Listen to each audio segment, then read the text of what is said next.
7 বছর আগে ডিভোর্স হয়ে গেছে, আমি তাকে নিয়ে কি বলবো। মুভি যে বরবাদ, ওই ডিরেক্টর আমাকে ফোন দিয়েছিল আপনার আইটেম সংটা করার জন্য।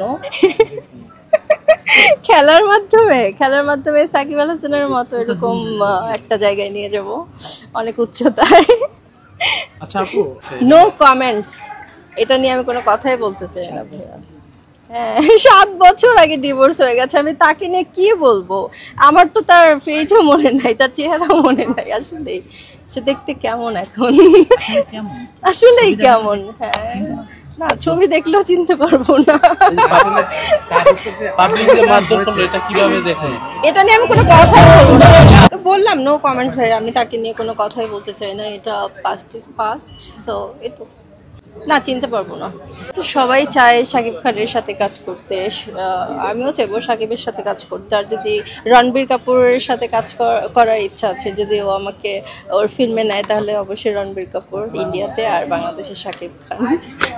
তাহলে ভালো করতাম, তাহলে তো মানে দর্শক আরো বেশি বেশি পছন্দ করতো। তখন এতদিন তাহলে 100 crore বক্স অফিসে ক্রস করতো। আমার জন্যই দেখতো পাবলিক আরো বেশি বেশি। আমার জন্য, কারণ আমাকে বেশি পছন্দ করে এই দিকা থেকে, এই জন্য। আমাকে হৃদয় ফোন দিয়েছিল, সো আমি তখন ফোন রিসিভ করিনি। আমি দেশের বাইরে ছিলাম, রিচ করতে পারিনি। আমাকে এই জন্যই ফোন দিয়েছিল। আইটেম সংটা করলে তো আমি উড়াই দিতে পারতাম। নুসরাত তো তেমন আমার ওই রকম পছন্দ হয় না তাকে। শাকিব ভালো করেছে, বাট ওর পাশে আমি থাকলে বেটার হতো। না, নুসরাত ভালো করেনি, মানে আমি থাকলে ভালো হতো। নুসরাত ভালো লাগে নাই। আপনাদের ভালো লাগে, মানে ভালো লেগেছে? তাহলে করবো। আজকে অনেক প্র্যাকটিস করাতে আমার নেল ভেঙে গেছে, সো আমরা আজকে আশাবাদী আমরা নেল ভেঙে যাওয়াতে আপনার প্র্যাকটিস ভালো হয়েছে, জিতবেন। হ্যাঁ, নেল স্বপ্নে দেখেছেন? স্বপ্নে কেন ভাই, আমি অনেক কষ্ট করছি, সো আমি জিতবো। জিততেই হবে, না জিতলে আমি আর আসবো না কাল থেকে, লজ্জা পাবো। বুঝে শুনে ডিসিশন নেওয়া উচিত, তো হুটহাট করে নেওয়া উচিত না। কি ক্ষেত্রে, বিয়ের ক্ষেত্রে নাকি অন্যান্য ক্ষেত্রে?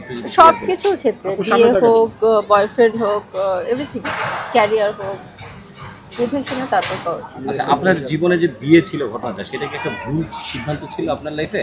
এটা নিয়ে আমি কথা বলতে চাচ্ছি না, নো কমেন্টস। নায়িকার ক্যারেক্টারে করবো, আর ওর সাথে তো আমার অনেক আগেও ফিল্মের অফার এসেছিল, বাট আমি দেশের বাইরে থাকার কারণে কাজটা করা হয়নি। আর ওদের রিসেন্ট মুভি যে বরবাদ, ওই ডিরেক্টর আমাকে ফোন দিয়েছিল আপনার আইটেম সংটা করার জন্য। কি যেন নাম? হৃদয় না, মানে আইটেম সং এর নাম চাঁদ মামা। হ্যাঁ, চাঁদ মামা। হ্যাঁ, আমাকে ফোন দিয়েছিল, বাট আমাকে রিচ করতে পারে না, এই জন্য কাজটা করা হয়নি। যখন আমরা শুটিং করি তখন সবার সাথে দেখা হয়, বাট এইটা একটা মিলন মেলা, একটা ভালো আয়োজন। আমরা চাই এটা 6 মাস পর পর এরকম টুর্নামেন্ট হোক।